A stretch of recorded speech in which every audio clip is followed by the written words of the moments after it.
नमस्कार, मैं श्रुति सिंह। स्वागत है आप सभी का इनसाइड झारखंड न्यूज के इस बुलेटिन में। चले जाते हैं आज की खबरों के बारे में। खबरों की शुरुआत करते हैं जमशेदपुर से।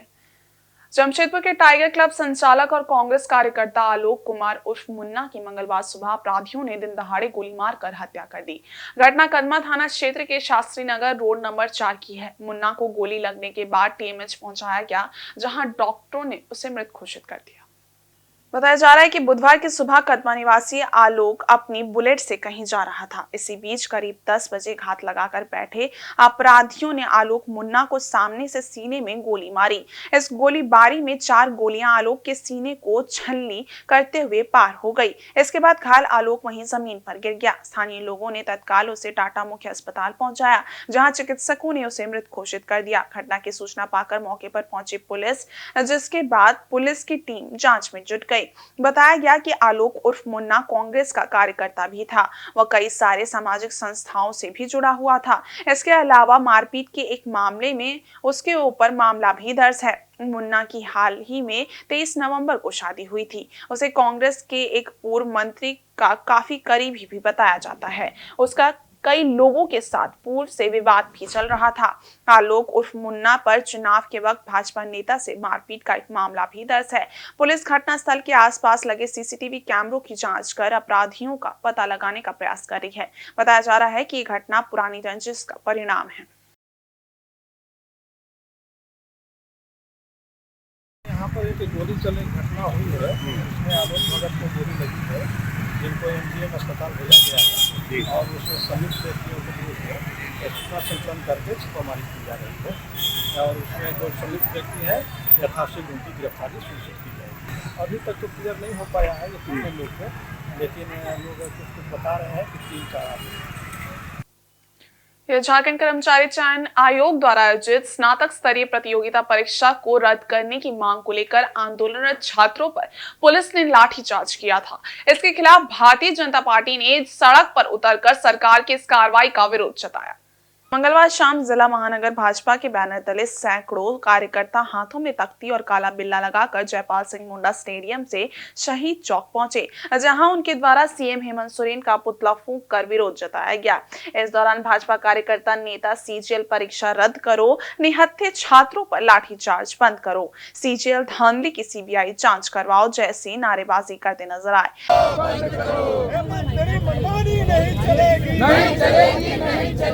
इस मौके पर रांची से भाजपा विधायक सीपी सिंह ने कहा कि झारखंड सरकार छात्रों का भविष्य बेच रही है। निहत्थे छात्रों पर बर्बरतापूर्ण कार्रवाई अमानवीय है। सरकार को छात्र हित में सीजीएल में हुई धांधली की सीबीआई जांच की अनुशंसा करनी चाहिए। उन्होंने कहा कि भाजपा झारखंडी छात्रों के साथ खड़ी है। हम ऐसी कार्रवाई की निंदा करते हैं।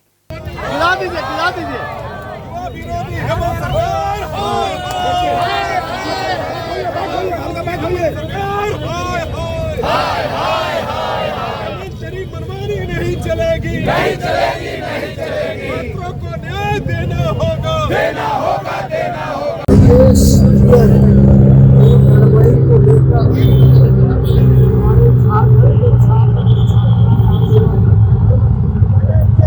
कहना है कि इसमें गड़बड़ी हुई है और उसके पर जांच रहेगा, लेकिन सरकार इस पर जांच नहीं करा रही है और छात्र आंदोलनरत है और उसी आंदोलन की तरफ ऊपर बर्बरतापूर्वक लाठीचार्ज हुआ। आज के इस दौर में छात्र मांगों को लेकर, न्याय मांगों को लेकर यदि आंदोलन में जाते हैं तो सरकार उनको सरकार को जिस पर जांच कराने की लगता है, सरकार या तो किसी से करा के पार्लियामेंट डाले या सीबीआई जांच करा दे, झूठा पानी का पानी हो जाए।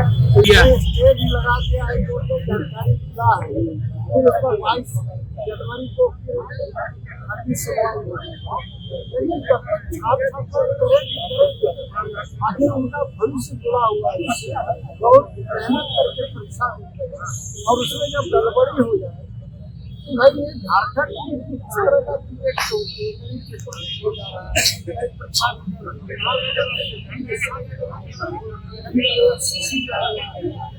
बड़ी गड़बड़ी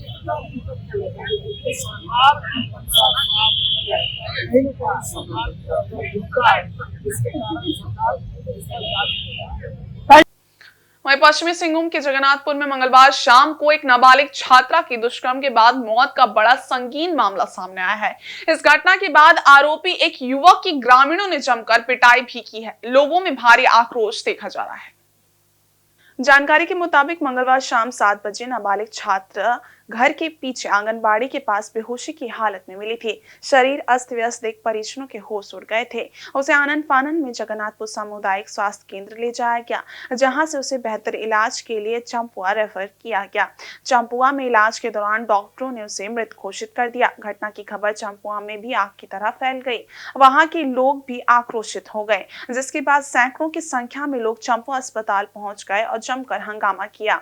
पुलिस ने सभी को किसी तरह शांत कराया। वहीं नाबालिग की मौत की खबर जगन्नाथपुर में आग की तरह फैल गई, जिसके बाद लोग उग्र हो गए और पास की ही बस्ती रहीमाबाद से एक आरोपी को दबोच लिया और उसकी जमकर पिटाई कर दी। बिगड़ते माहौल को देख हाट कमरिया, जेड़िया, नवामुंडी थाना की पुलिस समेत जगन्नाथपुर एसडीपीओ भी मौके पर पहुंचे और लोगों को शांत कराया। एसपी आशुतोष शेखर ने बताया कि दुष्कर्म के एक आरोपी को गिरफ्तार कर लिया गया है।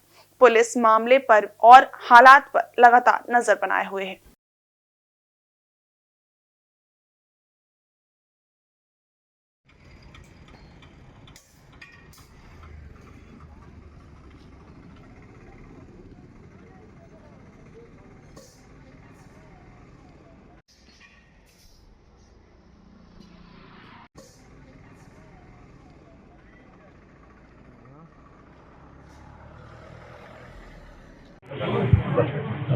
कल शाम को जगन्नाथपुर थाना अंतर्गत एक नाबालिग बच्ची के साथ रेप की घटना की बात प्रकाश में आई थी, जिनका इलाज के क्रम में अत्यधिक रक्तस्राव से उनकी मृत्यु हो गई है।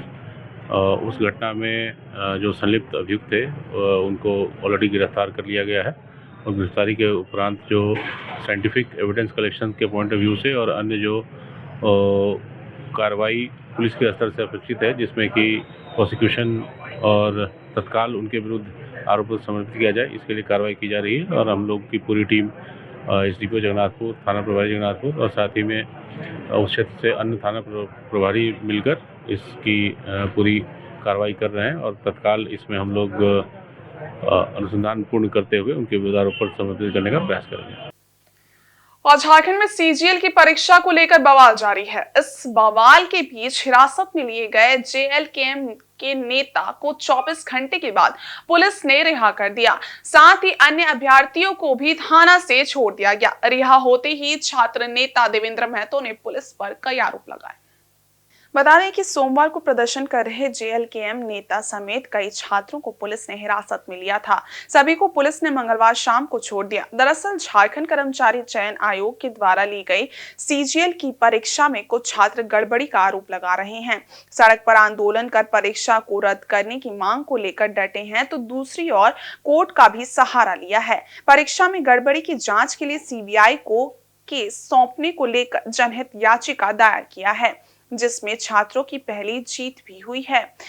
कोर्ट ने परीक्षा के रिजल्ट को जारी करने से अगले आदेश तक रोक दिया है, लेकिन सड़क पर आंदोलन कर रहे छात्रों पर सोमवार को लाठियां बरसी थी। इसके बाद में कई छात्र को हिरासत में ले लिया गया था। इसमें जेएलकेएम नेता देवेंद्र नाथ महतो भी शामिल थे।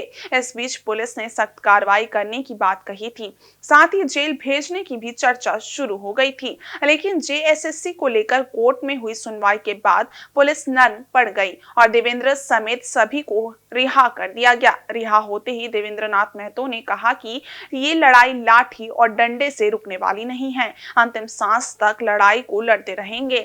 छात्रों के भविष्य के साथ खिलवाड़ नहीं होने देंगे।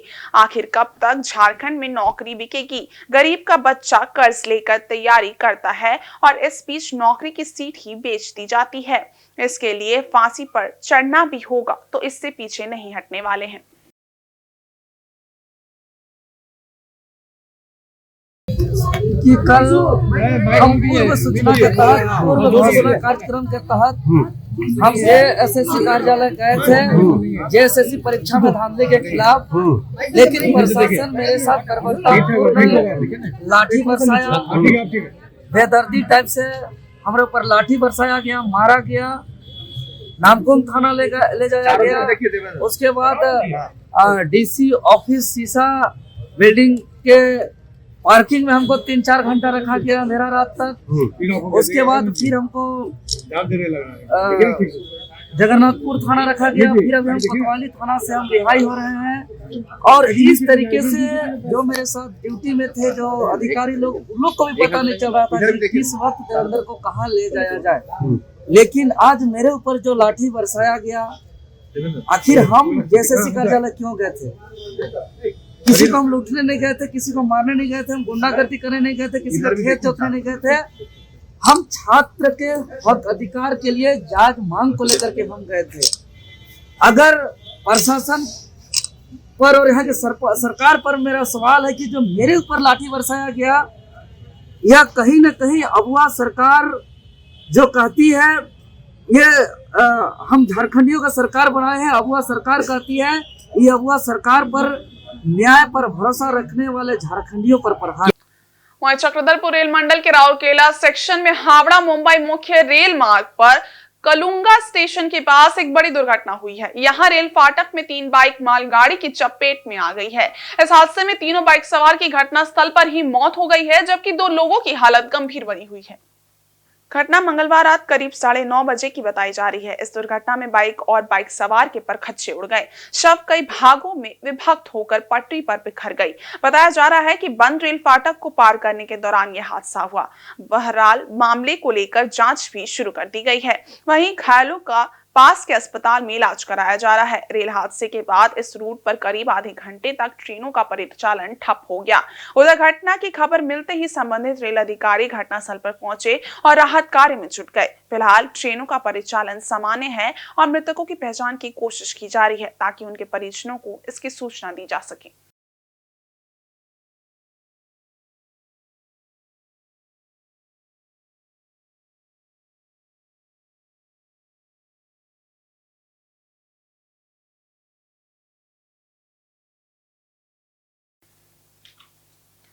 और रांची मौसम विज्ञान केंद्र के अनुसार 19 दिसंबर तक प्रदेश के लोगों को हाड़ कांपने वाली ठंड से कुछ राहत मिलने की संभावना है। वहीं आगामी 20 दिसंबर को झारखंड के दक्षिणी और उससे सटे हुए मध्य भाग में हल्की बारिश हो सकती है। कोल्हान की पूर्वी सिंहभूम, पश्चिमी सिंहभूम, सरायकेला खरसावां एवं सिमडेगा में हल्की और मध्यम दर्जे की बारिश देखने को मिल सकती है। वहीं मध्य इलाका जैसे रांची, खूंटी, गुमला, लोहरदगा और रामगढ़ में हल्की बारिश हो सकती है। आगामी 20 दिसंबर से दिन के तापमान में 2 से 4 डिग्री तक गिरावट देखने को मिल सकती है और 21 दिसंबर से मौसम शुष्क रहेगा।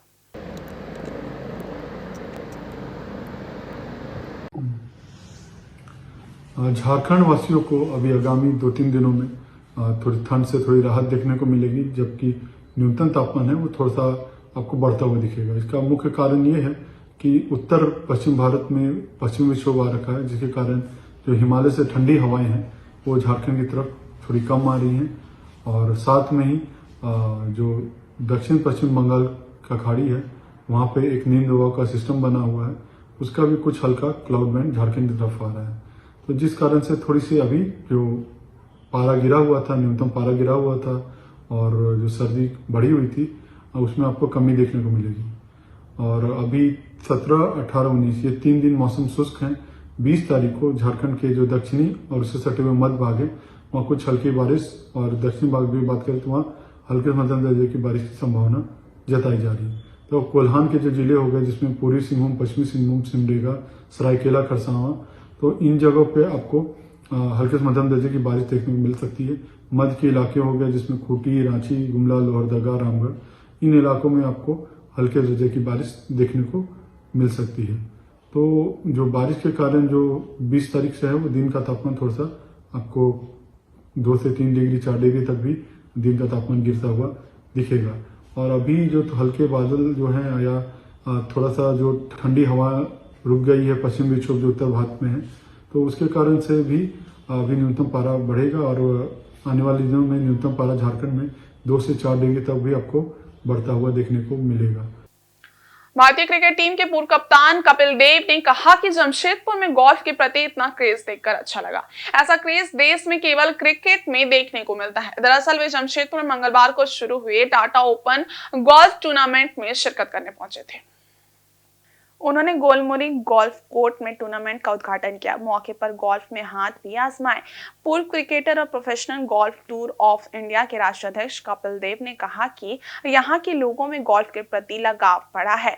इसके प्रशंसकों की संख्या बढ़ी है, जिसे देखकर अच्छा लगा। इससे पहले भी गोल्फ के लिए जमशेदपुर आया था, लेकिन ऐसा क्रेज नहीं देखने को मिला था। गोल्फ देखने के लिए इतनी संख्या में लोग गोल्फ कोर्ट तक नहीं आते थे। आज काफी संख्या दिख रही है। इसके लिए उन्होंने शहरवासियों की प्रशंसा की। उन्होंने कहा कि यहाँ के लोग काफी स्पोर्टिंग है। पूर्व भारतीय कप्तान ने जमशेदपुर के लोगों की खेल भावना की सराहना करते हुए कहा कि यहाँ के लोग खिलाड़ियों का काफी सपोर्ट करते हैं। उन्होंने कहा कि बॉर्डर गावस्कर टेस्ट सीरीज में भारतीय टीम अच्छा खेल रही है। तीसरे टेस्ट के खेल के बारे में उन्होंने कहा कि भारतीय टीम टेस्ट बचाने में कामयाब होगी। टीम काफी संतुलित है और अच्छे ऑलराउंडर हैं।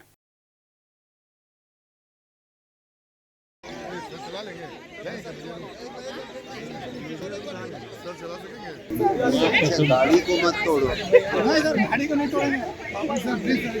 Yes, thank you very much all of you coming in a number.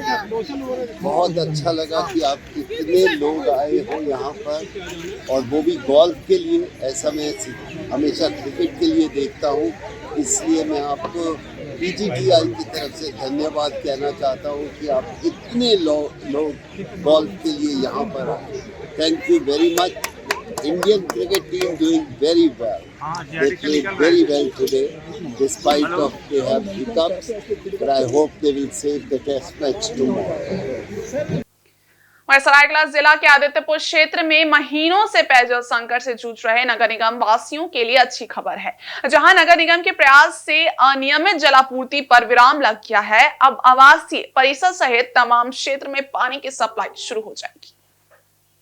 मंगलवार शाम को इसका काम लगभग पूरा हो चुका है। शर्मा बस्ती में हो रहे मरम्मत कार्य का निरीक्षण करने पहुंची उपनगर आयुक्त पारुल सिंह ने इसकी जानकारी दी। उन्होंने बताया कि जिंदल और नगर निगम की टीम ने दिन रात मेहनत कर समय से पूर्व काम को पूरा कर लिया है। मालूम हो कि शर्मा बस्ती के समीप रेलवे लाइन के नीचे से पार हो रहे जलापूर्ति के पाइपलाइन में खराबी आने से बीते कई महीनों से लाखों लीटर पानी बर्बाद हो रहा था, जिससे आदित्यपुर नगर निगम क्षेत्र में जलापूर्ति नहीं हो पा रही थी। इसे लेकर नगर निगम के खिलाफ लोगों का आक्रोश बढ़ता जा रहा था, जिसके बाद उपनगर आयुक्त ने रेलवे से NOC लेने के बाद युद्ध स्तर पर काम शुरू करने का निर्देश दिया, जिसका नतीजा है कि समय से पूर्व उक्त गड़बड़ी को दुरुस्त कर लिया गया है।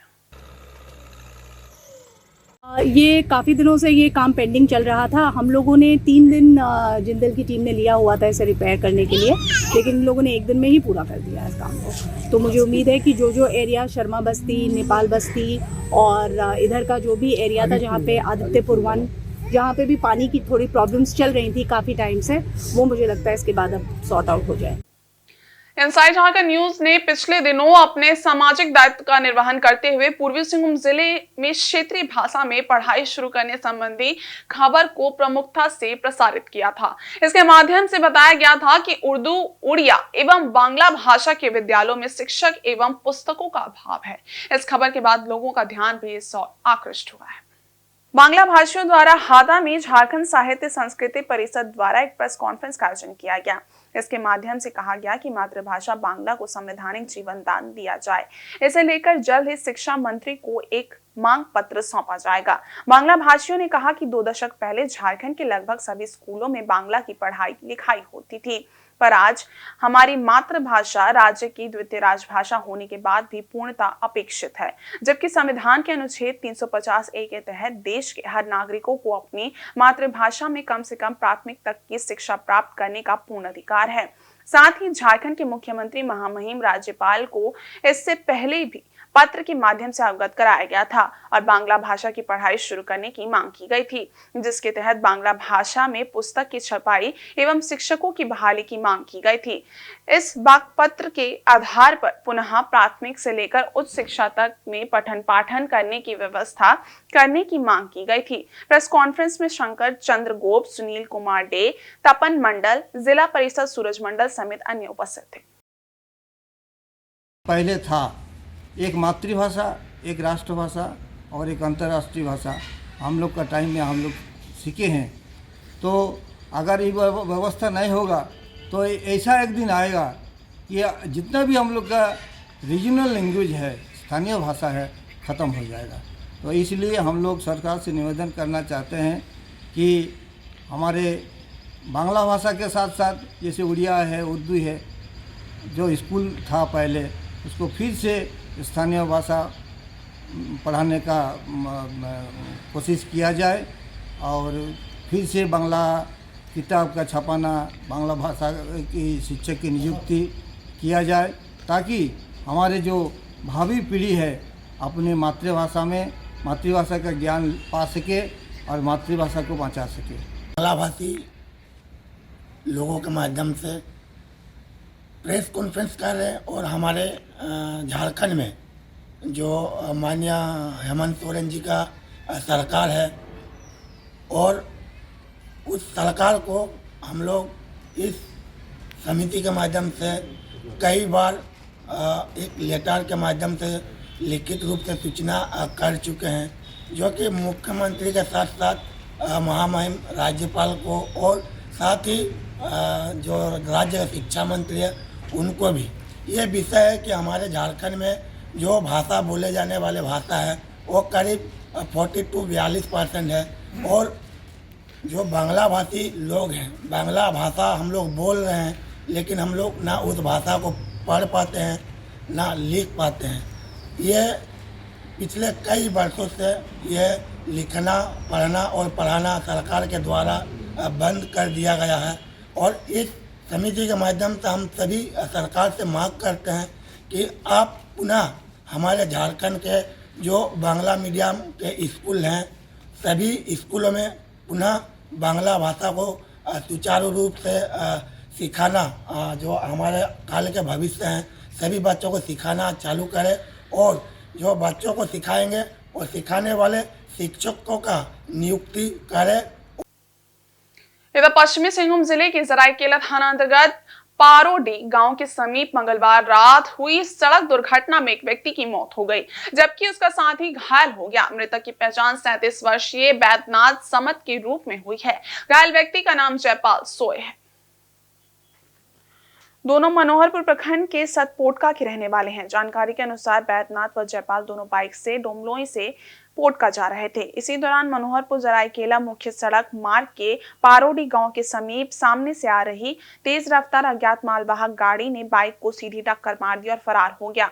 इस हादसे में बैद्यनाथ के सिर, पैर सहित शरीर के अन्य हिस्सों में गंभीर चोट आई, जिससे उसकी मौके पर ही मौत हो गई, जबकि जयपाल को मामूली चोट लगी। वहीं बाद में घटना की जानकारी मिलने पर पुलिस ने सभी को इलाज के लिए मनोहरपुर CHC में भर्ती कराया, जहाँ बैद्यनाथ को चिकित्सक ने मृत घोषित कर दिया, जबकि जयपाल का इलाज किया जा रहा है। वहीं मामले को लेकर पुलिस आगे की कार्रवाई में जुट गई है।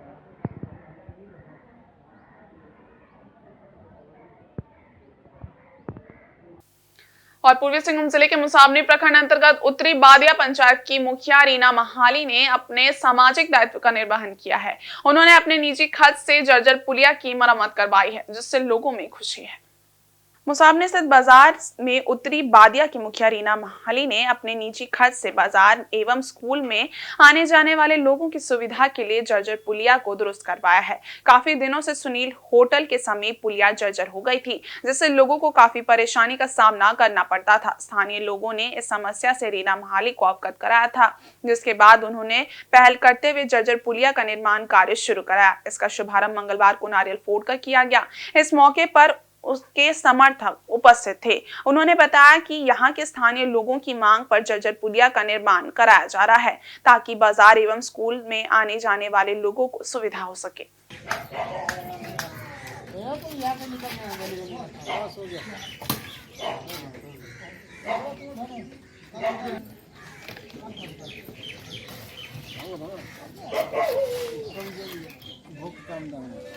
यहाँ काफ़ी परेशानी हो रही थी। ये पुलिया टूट चुकी थी बहुत दिनों से। मार्केट में आने जाने में बहुत प्रॉब्लम हो रही थी यहाँ की जनताओं को, तो मैंने इसे अपने निजी खर्चा से बनाने का काम कर रहा हूँ। कितना लाभ होगा यहाँ से जो भी लोग आएंगे बाजार में? बहुत लाभ होगी, गाड़ी में आने में भी प्रॉब्लम नहीं होगी। सारे स्कूल बच्चों को, महिलाओं को शॉर्टकट है ना, आने जाने में कोई प्रॉब्लम नहीं होगी। और पूर्वी सिंहभूम जिले के मुसावनी पश्चिमी बादिया लैम्स में धान अधिप्राप्ति केंद्र की शुरुआत की गई है। बुधवार को इसका उद्घाटन सीओ ऋषिकेश मरांडी एवं 20 सूत्री सह झामुमो प्रखंड अध्यक्ष प्रधान सोरेन ने विधिवत रूप से किया। इस मौके पर लैम्स के पदाधिकारियों ने अतिथियों का फूल माला पहनाकर स्वागत किया। तत्पश्चात अतिथियों ने नारियल फोड़कर तथा फीता काटकर धान अधिप्राप्ति केंद्र का उद्घाटन किया। इस केंद्र में किसानों को प्रति केजी 2300 रुपए तथा बोनस के रूप में 100 रुपए दिया जाएगा। मौके पर केंद्र में किसानों को धान बेचने के लिए अपील की गई। इस मौके पर लैम्स अध्यक्ष कारू मुर्मू, सचिव रवि घोष आदि उपस्थित थे।